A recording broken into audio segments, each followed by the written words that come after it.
Bingo Blitz rules. If your bingo has ads in it, That's not a bingo. if it doesn't have the coolest tournaments, mini games, and the most breathtaking design, Nope, not a bingo. if your bingo moment makes you feel so excited that you just want to burst in joy and scream out loud, bingo! Sorry, so you're playing... Bingo Blitz? Now that's a bingo. Go for a world of excitement with Bingo Blitz, the #1 free bingo game. Download Bingo Blitz and play for free. Now that's a bingo. This episode is brought to you by Skinny Pop Popcorn. Perfectly popped, endlessly delicious. Oh, so light and crunchy. Skinny Pop Original Popcorn is the snack you've been searching for. Made with just 3 simple ingredients: popcorn kernels, sunflower oil, and salt. Snacking never felt or tasted so good. Perfectly popped, endlessly delicious. Give yourself permission to snack and pick up Skinny Pop Original Popcorn today. Let's hang out. Let's hang out. And let's talk about what lessons have found. Let's hang out. And let's listen to 2 lesbians shout. Let's hang out. Let's hang out. Hey everyone, welcome back to Let's Hang Out. I'm Ellie Brigida. And I'm Lee Holmes Foster, and here's what's happening this week. This week in the Lesdom. First of all, we want to put out a reminder that we are in the process of booking some live tapings, so we are super excited about that. And if there are places that you would want to see us, let us know, whether that's cities, whether that's venues. We want to get some stuff booked, and we want to be able to come out and meet you guys in person. Yes. And remember, you have 1 week left to become a patron. 1 week. 1 week left. If you become a patron before September 17th, you get the chance to be featured on one of our episodes in season 2. One of these should have been gays, actually. Woohoo. And there are a lot of other things that patrons get, which is access to exclusive content, like some blooper reels, our Facebook group where we've been interacting with you all, and we have loved getting to know you. And you get Yes. downloads of the sweet jingles like the one you just heard. Also, we're very excited this season to be ramping up our YouTube content. So we are going to have more consistent videos, more queer content coming at you fast and hard. Queer content in your face all the time. Heck yes. So make sure that you check out our channel at youtube.com/leshangoutpod and subscribe so you don't miss anything. Yes. And for those of you who don't know, I am a musician and I play around Boston. And a freaking good one. Thank you. I appreciate it, Lee. I would love Anytime. to see some of you guys at my shows. And actually, this week, I have a really exciting show because I will be playing before Queerioke Woo-hoo. at Midway Cafe. So if you show up at 8 p.m., you can come see me and then stick around for Queerioke because we all know it's a blast. And this is in Boston. Boston Get out there, Queers. Boston Queers. Come Go see do me it. September 13th, 8 p.m. before Queerioke. Excellent. Well, that's what's happening this week in the Lesdom. And back to you, Ellie and Lee. Thanks, Ellie and Lee, and welcome to our 12th installment of Shoulda Been Gay. Today we're going to party like it's 1999 as we revisit the classic 10 Things I Hate About You. It was fun, it was great, but it should have been a little more gay. Such a classic, such a good movie. We have teen angst, we have high school dating drama, we have crushes, and we have a special guest who's here to help us navigate it all. So we are so happy to say hello to Tina Kakadelis, author of Burn Before Reading and I Didn't Start the Fire. Hi, guys. Hey, Hello. Tina, thank you so much for joining us. Thank you for having me. We're so excited. I'm so excited. We have Tina on this particular episode because her books are very reminiscent of a 90s high school rom-com, or just a rom-com in general. Very much so. Except actually gay. So, Actually gay, even better than Shoulda Been Gay, and it's pretty hard to top Shoulda Been Gay. so yeah, why don't you tell us just a little bit about your book, Tina? Yeah, so the first book is called Burn Before Reading, and it's about Carly Allen and her senior year of high school. And it's everything about your senior year of high school that a lesbian goes through except coming out. So by the time the book starts, Carly's out, and that's the only thing she kind of knows about herself. Everything else, who she has a crush on, where she wants to go to college, where she stands with her friends and her family, and just kind of where you are at the beginning of the end of the world that is high school graduation is what the book kind of goes through. And then the sequel takes place her freshman year of college. And it's more of how do I make friends after I've had the same friends for 18 years? How do I deal with teachers and like being away from my home and everything like that? And then the third book coming out next year is about post-grad and everything that's what happens when you realize that your life isn't exactly where you thought it would be once you've graduated from college. Yeah, very excited. And I have read both of the books, and I'm excited for the third. And I can say they are very relatable. Yes, I wish I was out in high absolutely. school besides that, but yeah, There's a lot that we thought ties in to 10 Things I Hate About You, which, I mean, 10 Things I Hate About You, classic from when I was in high school especially. And so I think it does it, you know, not only takes place in high school, but to me, like, kind of brings back so many high school memories of like watching the movie and everything. For anyone who isn't familiar with 10 Things I Hate About You, first of all, what's wrong with you? Are you never home during the day? I swear it's on cable like every day. But for those people, our IMDb synopsis is a pretty popular teenager can't go out on a date until her ill-tempered older sister does. I'm sorry. That's the synopsis? Yeah. I like the very like just descriptions of Kat and Bianca that they go with. Pretty popular, ill-tempered. There you go. That's it. Those are the two of them. I'm also just crying because that makes it seem like Bianca's the protagonist. Yeah, right? Bianca has like 2 minutes of screen time. That's it. Nobody cares about Bianca except when she talks about Skechers or that weird, I don't know. I love my Gucci backpack. Like, get out of here. But my synopsis, because we always have to do the lesbian version of it, is Heath Ledger gets paid to be Julia Stiles' beard. Or is Julia Stiles his beard? I mean, it's debatable. Honestly, both. A little bit of both. Well, and can we just jump in right there? Because I think that's my first thing about this and about so many 90s rom-coms, especially the teen rom-coms, is like, why are all the dudes that are supposed to be your main love interest, they're all like soft butches. Oh, yeah. Right? Yeah. Like, I mean, Heath Ledger in this is as soft a butch as you can get. Oh, I was going to say, he was wearing this jacket, and I made my parents pause the movie because I forced them to watch it because I'm home on vacation. And I made them pause it to talk for like a good minute and a half about how I really wanted this red bomber jacket that he wore. it's so true, though. Like, I think most lesbians want to be Heath Ledger in 10 Things I Hate About You. Yes. That's fair. I want his hair. I want a lot of his wardrobe. I mean, absolutely. The accent. Oh, yeah. Yeah, he's great. He's a dreamboat. He really is. But that's the thing, like, I think it's the same with Joseph Gordon-Levitt. Oh, absolutely. Like, every lesbian I know has a crush on Joseph Gordon-Levitt.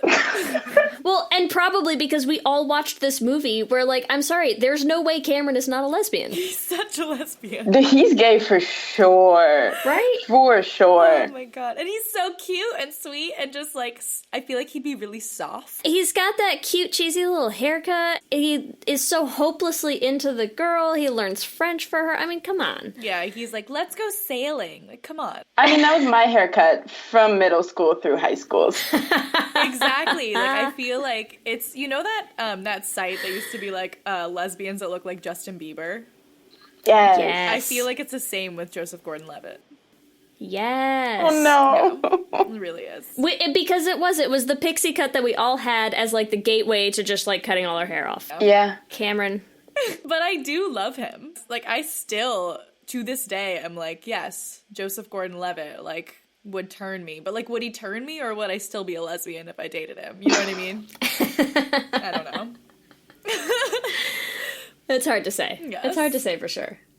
But that's my first thing is I think all the dudes are lesbians. Honestly, and it's so valid. One of my main things, which I think, Tina, you'll appreciate. One of the things I loved about your book was that there's a lot of, like, music in it. Very big theme. It's really interesting because, like, you hear a soundtrack while you're reading a book, and I feel like that's just not done that often. It's a shame. It is a shame. But for 10 Things I Hate About You, the soundtrack is so gay from the beginning. When Kat starts driving up and she's listening to I Don't Give a Damn About My Reputation by Joan Jett. Yeah. And, like, historically confirmed, Joan Jett is a lesbian. Or some sort of and I queer think woman. I use that song in my book, too, so. Yes, because double gay. It is the ultimate gay song. I mean, in general, like, Kat's taste in music, because it's, like, Riot Girl punk. And granted... That doesn't necessarily have to be lesbian, but there are quite a few gay women who love Riot Girl punk. Let's be real. Well, and I feel like just about every song in the movie, like, could be, like, a high school gay anthem, right? Yeah. Oh, yeah, their cover, who is it, Letters to Cleo? Their cover of I Want You to Want Me, so good. I forgot about how good that song was. I love Letters to Cleo. I miss them. But it's so good, but also, like, that song in general, like, it's gay. The song's gay. Like, the Come actual on, that is a lesbian pining angst song. That's all I'm saying. Oh, yeah. Because then they use it in John Tucker Must Die, and we all know. Yeah. Oh, God. Well, we're going to have to put that one in the list now. We get an excuse to go back and, like, watch all these movies. I mean, I say that as though I don't watch 10 Things I Hate About You, like, every month, but it's fine. Yeah, I did not need to rewatch 10 Things I Hate About You. Like, I could quote the whole movie, so. Yeah. Oh, I'll be honest, I hadn't seen it since maybe middle school. So I had to check it out from the library. Because you're in Cincinnati. Yeah. Amazing. That's not what Amazon is for? Come on. Just rent it. God. Did you find a Blockbuster and go back? Oh, God, I wish. Isn't there one? I think there's one remaining Blockbuster in the country. In Alaska. That's where it is. Of course it is. Of course it is. I think it's in Alaska. To go back to the soundtrack stuff, I don't know if this is the right time to bring this up, but I feel like it goes together.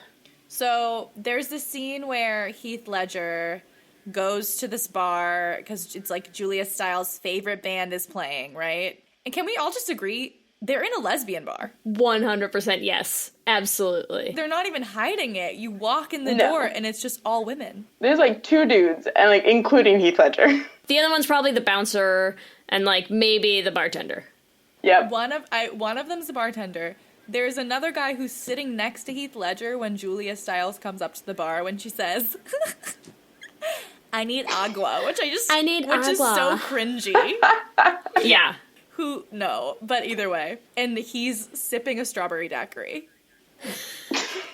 Because he's a lesbian. So, I'm just gonna say, like, they meet in a lesbian bar that Julia Stiles is at probably every weekend. Until she escapes to Sarah Lawrence, that's where she hangs out. That's where she feels like herself. That's the gay thing about all of this, is that she's going to Sarah Lawrence. Come on. I, too, went to an all-women's college for a year, back when I still told people I was straight. But for some reason, I thought that I would best do college at an all-women's college. Where'd you go?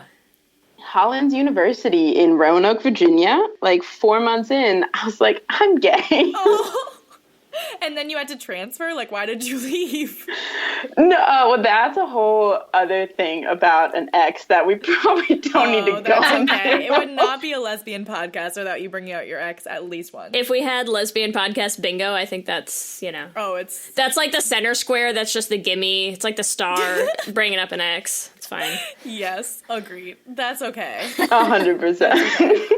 It took me 3 years in college to be like, oh, I'm gay, which was stupid, but we all have our own thing. We were all young. Yeah.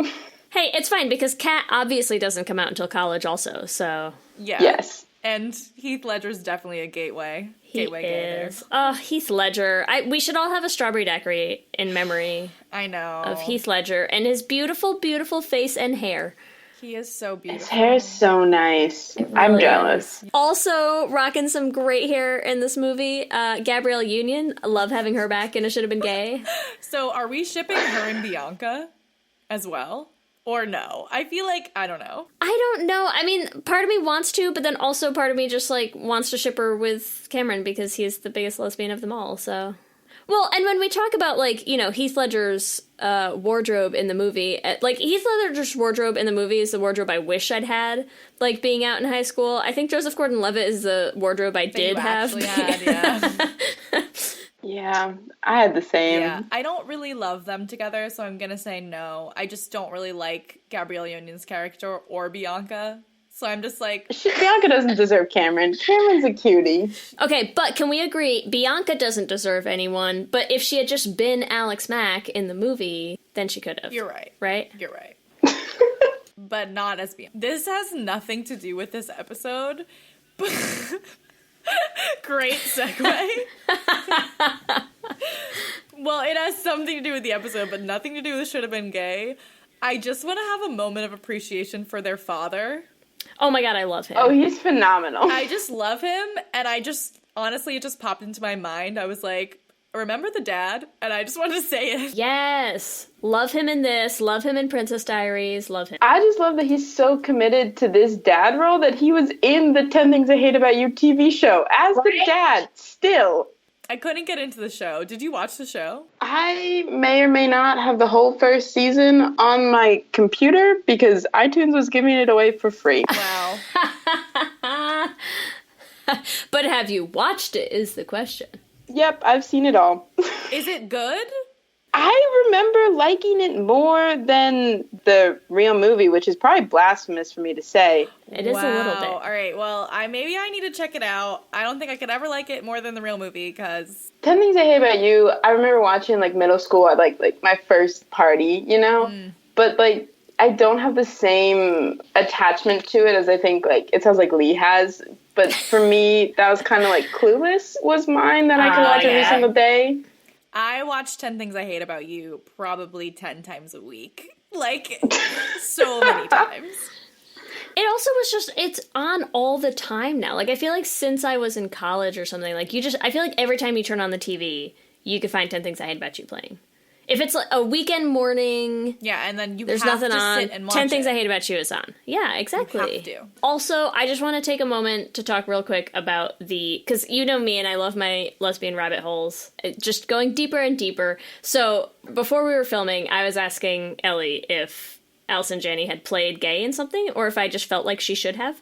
Because I couldn't remember. And if anyone knows if she has, maybe I'm wrong. I couldn't think of anything, so, you know, feel free to chime in and let us know. But what I did find when I tried to look it up is she did kiss Kate Winslet in November at the Hollywood Film Awards. So if anyone remembers that momentous occasion of her running up on stage to just, you know, mac on Kate Winslet a little bit, I thought that was great. So I think that's amazing. Shout out to Miss Perky. Shout out to Miss Perky. You didn't fool anyone with all that talk of, you know, thrusting members. Oh, God. No. What does she call them? Ugh. Tumescent? I remember bratwurst being used as a word. Bratwurst. The sexiest of words. So hot. So hot. This episode is sponsored by BetterHelp.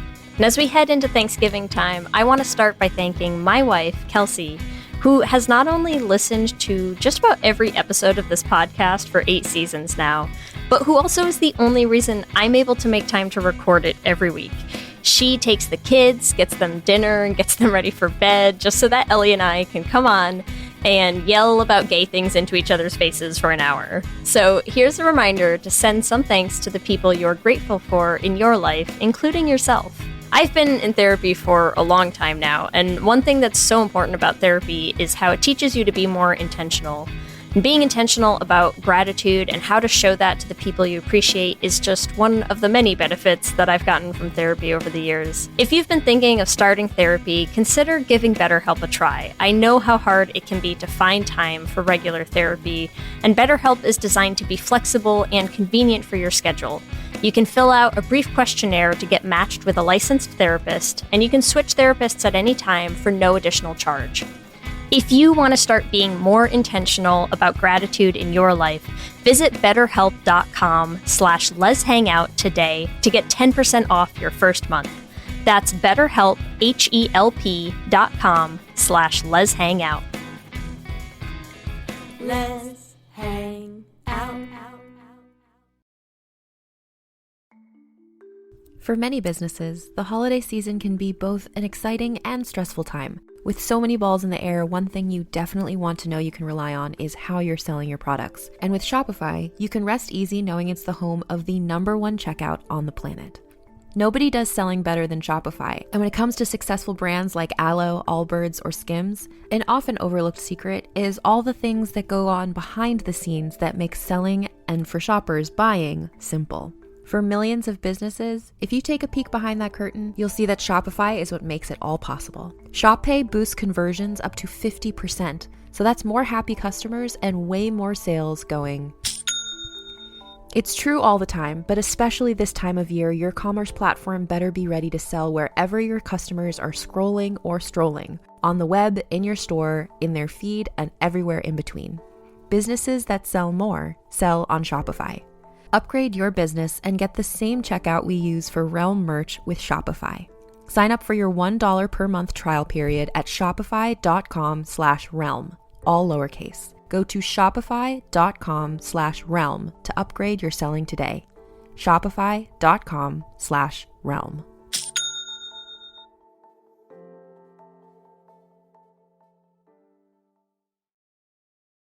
Hey, do you like true crime? Me too.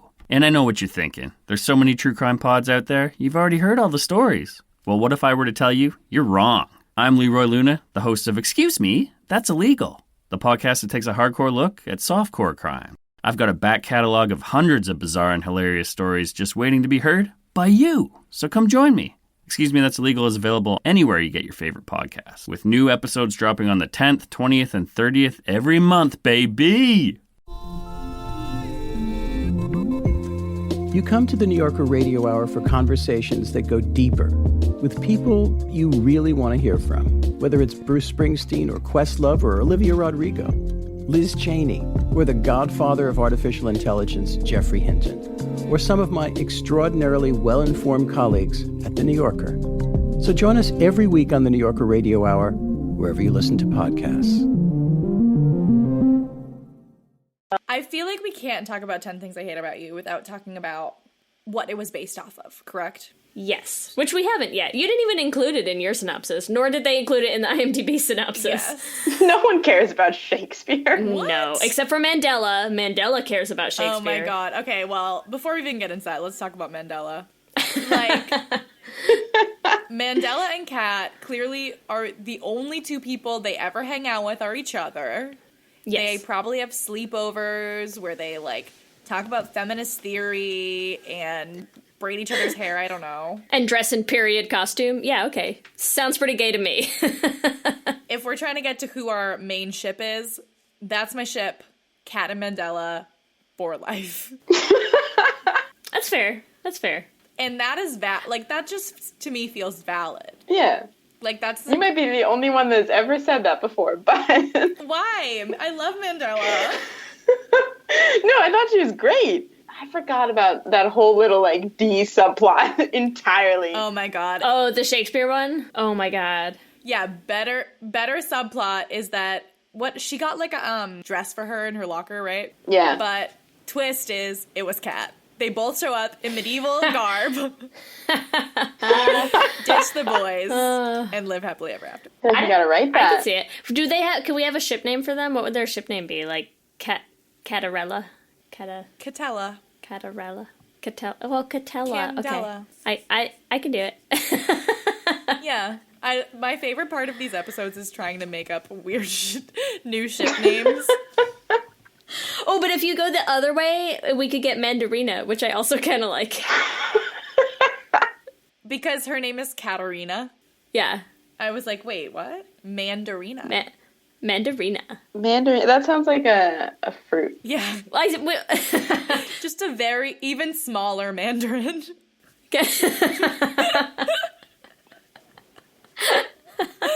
Amazing. Okay, so Catella. I can do it. Catella. I'm about it. But, okay. The movie's based on Taming of the Shrew, which is a Shakespeare play about a woman who is basically undated, or, like, refuses to date men. Yeah. Lesbian. Accurate. Sounds familiar. Yeah, everyone's like, oh, she's just undateable because she's so angry all the time. Maybe she just actually does not want to date men. Yeah. That's it. That's like the nice historical way of saying that she was a lesbian. Exactly. What you're saying is the IMDb synopsis should read, a pretty popular teenager can't go out on a date until her big old dyke of a sister does. Yes! Okay. Got it. Yes! Until her sister stops being a freaking lesbian. I think what it sounds like is whichever way you want to paint it, whether it's Catella, whether it's the dudes are really just gateway lesbians, should have been gay. Should have been gay. It should have. Let's go to what actually is gay, yeah? Yes. Okay, and what is gay is Tina's book. Yes, it's very gay. Yes, and we are going to read an excerpt from the book for all of you. So Tina will be the narrator, which is also the inner voice of our protagonist. Lee will be playing the texting of Carly Allen, correct? Who is our protagonist? Who's the main character? And I will be Molly Faye. Who's the crush? Mm-hmm. Who's the love interest, the gay love interest? Bisexual love interest, right? Yes, bisexual, and the word is on the pages, so we're not just messing around. Yeah, that's big. All right, yes. Let's get into it. Should I give a little intro to where we are? Yes. Set the scene for us, Tina. Set the scene. I'm not a writer. I don't know what you want me to do. So basically, Carly and Molly have had a couple meet cutes throughout the book so far. And Carly really likes Bruce Springsteen. Molly's never heard of Bruce Springsteen before. And this is kind of where Molly texts Carly for the very first time. And it's kind of all the nerves that are coming with that. I love it. I love it. Take it away. All right. The phone on my stomach lights up, and I see the name Molly Faye, all bright and pretty, and I instantly forget the internal debate that's raging in my brain. I unlock my phone. You still up? Finally listening to that Springsteen man of yours. Want to hear my thoughts? My heart rate picks up, and my head says be cool, but I am not, nor will I ever be cool. I'm going to ignore the misspelling of Bruce's name and assume it was an autocorrect fiasco, but tell me everything. I instantly throw my phone to the end of the bed because that'll for sure handle this situation and tone down my now compounding anxiety. It's fine. It's so chill. I mean, she must want to talk to me because it's 3 a.m. and let's be honest, Bruce Springsteen is not interesting enough that she couldn't wait until tomorrow. Maybe she texted back. I mean, it wasn't the worst possible text message I've ever sent. I'm sure it could have been so much worse. At least it didn't say, Bruce Springsteen, more like, Bruce, I want to make out with you, Steen. That was my first draft, so what I sent is a step up. But come on, it was still garbage. I'm just going to look at my phone. It's fine if she didn't reply. That'd be okay. It wouldn't be a big deal because we're friends, right? And she already texted me once unprompted, so that has to count for something. It's fine. My stomach is in knots that are knotted in other knots that are all tied together. But it'll be fine either way. Okay, I'm just going to get it over with. Absolutely nothing. Just my solar system background staring back at me, mocking me. My love life is as empty as space is vast. I unlock the phone and open our texting thread because I hate myself and I'm a masochist. Not even the 3 typing dots, just blank. My idiotic, not chill at all response is going to sit there. Might as well tattoo it on my head because this is inescapable. Oh my God, I want to punch Apple and Steve Jobs in the face. What did I do to deserve this?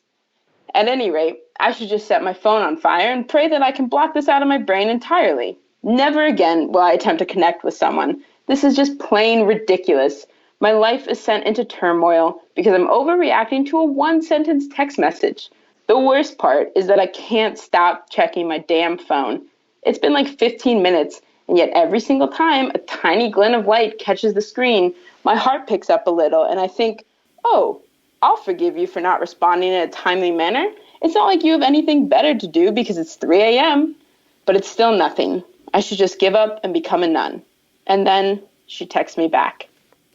Dun, dun, dun. Beautiful. Oh, no. Oh, no. And if you want to hear more and or read more, I mean, I suppose you could try to hunt Tina down and have her read the whole book to you. But even easier than that is you could buy the book and you could read it. It's fantastic. Heck yes. Yay. And I still want to talk a little bit more about the book because we have to. we did talk a little bit about how Molly Faye's bisexual, so I would love for you to talk about the representation in the book and why you chose to have the love interest be bisexual, why it's so important that we have a story, between a high school lesbian and a high school bisexual. I think I chose for her, originally Molly was gay. I had her just identifying as a lesbian, but then I kind of realized how terrible representation is. Like, I've always known it's terrible for bisexual people just because they don't ever have any character that says the word out loud. And to have a character identify as bisexual, I don't really feel like it takes a lot in terms of changing their personality, because their personality doesn't change. All it changes is what's after the I am. So, and I wanted it to be this moment that felt normal and like organic, and not like a after school special of Carly and Molly sitting together chatting, being like, so how do you identify? So I just had it be very subtle, but like still having her say that she's bisexual and still saying that she's attracted to guys and girls, and that being a non-issue, because I also feel like bisexual people get like a lot of rude things toward them because they like guys and girls and people that don't identify with any gender.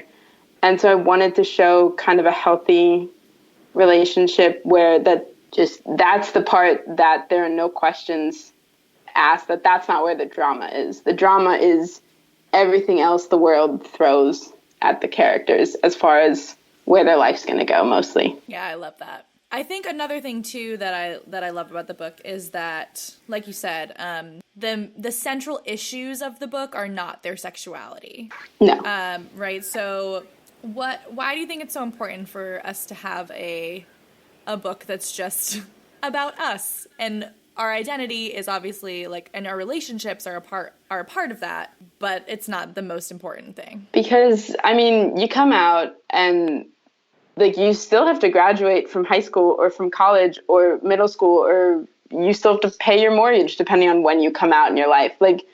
It's one part of who you are that is important and affects a lot of the decisions you make as far as the rest of your life.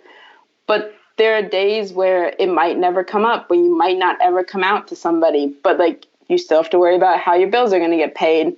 If you have to go run and get groceries, doing human things, yes. Yeah. If they could decide that being gay meant you didn't have to pay your mortgage, that'd be excellent. Can we let us know about that?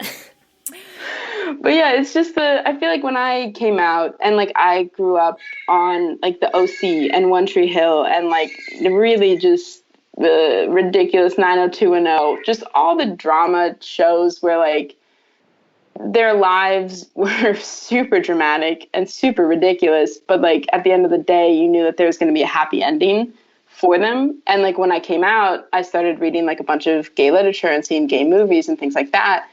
And you don't get that assurance ever. And as someone you, I was raised watching all of this nonsense that I still deeply love, but promised an assurance that was not present in gay and LGBT pop culture. I wanted to write a book series where that's the one assurance that they have, is that, and it's not, I don't really feel like it's a spoiler, but Molly and Carly are gonna get together. That's the one assurance, because that's the one thing that was always afforded to straight couples in all the TV shows and movies that I watched. Yeah. 10 Things, where of course they are. Yes. Exactly. I feel like this is happening to me really often, Lee, when we're doing these interviews, but I literally just got goosebumps because I think that it's such an important thing that we are afforded the same, of course they get a happy ending because they're in love, and that's what happens in movies. It's so important. Yeah. They made eye contact once. Yeah, they're gonna get together. Yeah. And it's so often in rom-coms, and we still don't have that many rom-coms, so there you go. Here's your book version, your literary rom-com. That's literally what I wanted to write. Yeah, and it's great. I love it. Thank you. I think it is time for our Q and Gay, right, Lee? I think so. All right, let's do it. Q and Gay. So, let's do it. Q and Gay, starting with question 1. Have you ever embarrassed yourself in front of a crowd for a girl? Yes. story. Oh my god, do we get to hear it? Yeah, can we hear about it? Like, I don't know if one of the instances counts, but I wrote like a very thinly veiled, like 4-page long thing for a creative writing class for a girl, because I knew her best friend was in that class. I knew that she would give it to her best friend. And I also stood on a table and asked the girl out my freshman. Oh my god. Stop it. So you I love literally, you pretty much wrote 10 Things I Hate About You, like the poem. I did. Oh my god, amazing. All right, number 2. Best date. A, paintball. B, house party. C, paddle boats. Or D, sailing. I'm going to say paddle boats. That's fair. Right, That's good fair. choice, Get good some good choice. exercise in. Very healthy. I like it. Question 3. Who is the biggest lesbian in the movie out of Kat, Bianca, Mandela, or Miss Perky? I'm going Mandela. I'm going for the underdog. Yes, I like Mandela. Yeah. All right. LARPing on the weekends, it's fine. Yes. Yeah. Question 4, which is, I won't super spoil, but I guess I sort of am. But that's based on your book. Ooh. Have you ever written a song for someone else? The song, no. But Can't say that I have. The creative writing. I'm going to say the creative writing. That's a little bit more dramatic. Nice. Beautiful. And remember, you can give us your answers to this week's Q&A questions on our Twitter at Les Hangout Pod. Thank you so much, Tina, for coming on. We love talking to you. Thank you. This was so fun. Bring me back for John Tucker Must Die. Oh my god. Yes. Oh my god. Before we let you get out of here, I know you mentioned already there's a 3rd book on the way. Where can people find the first 2 books? Where can they find you? Yes, so the first 2 books are on Amazon. Burn Before Reading should bring it up. I'm the one with the flame on the cover. The other one, I think, is like about werewolves and like kind of 50 Shades of Grey, so not that one. Okay. And then on Twitter and on Instagram, I am Captain Ameripug, like the dog. Amazing. Nice. Love it. And then just TinaKakadelis.com, but Kakadelis is a little rough. Yes, well, we will have it written in our podcast episode, so hopefully people will be able to find it. Let me hear you say hip, hip, hip, hip, hip, we're gay. And this week on Hip Hip We're Gay, we love hearing from you and building our community, so we wanted to shout out some of our favorite people on each episode. Recently, we got an email from listener Margaret, and she recommended Descendants 2 for A Should Have Been Gay, which we did not have on our list, and we love getting recommendations that we didn't think of. Yes. So thank you so much. It is on the list now. We hopefully will get to it soon. First, we have to both watch the movie. Yes, well, I did watch, there's a duet in it between 2 girls. It's like the gayest thing ever, so Excellent. we'll get to it. Excellent. It's a musical. That's our favorite. Like, we have to watch it. Yes. And we want to give a huge shout out to our top tier lesbian Jesus patrons. As always, Amy and Ellen, Grace Bowen, Kayla Kelly, and Lizette Stye. Thank you guys so much, you guys. Jinx Lee. Jinx.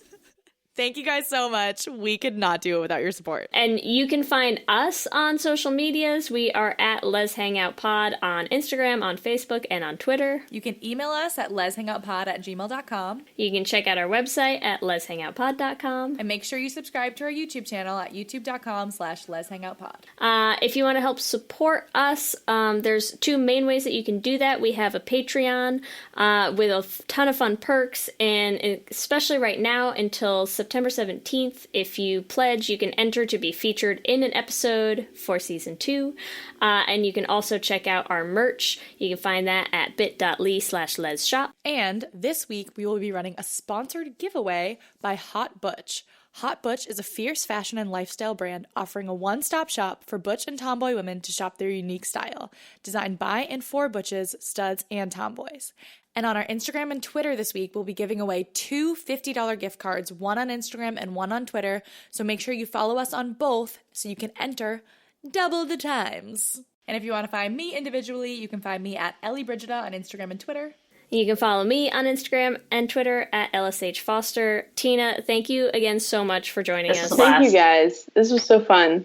I loved it. And with that, I'm Ellie. And I'm Lee. And let's hang out again soon. Let's hang out.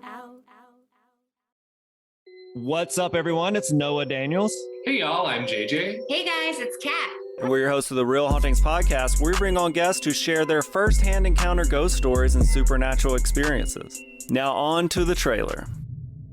I've been warned to not tell this story, but I think because of the way it ends, it's okay to tell this story, because some people say that with certain entities, to like speak of them or talk about them or in any way like portray them as powerful will attract them to other people.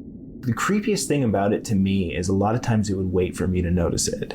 Like, it would just lay its arm out like this, and then I'd be like, where is it? Where is it? And then I'd see it, and then it would just slither back. For more information on the Real Hauntings, Real Ghost Stories podcast, make sure you check out real.fm to learn more about our podcast and many other amazing podcasts.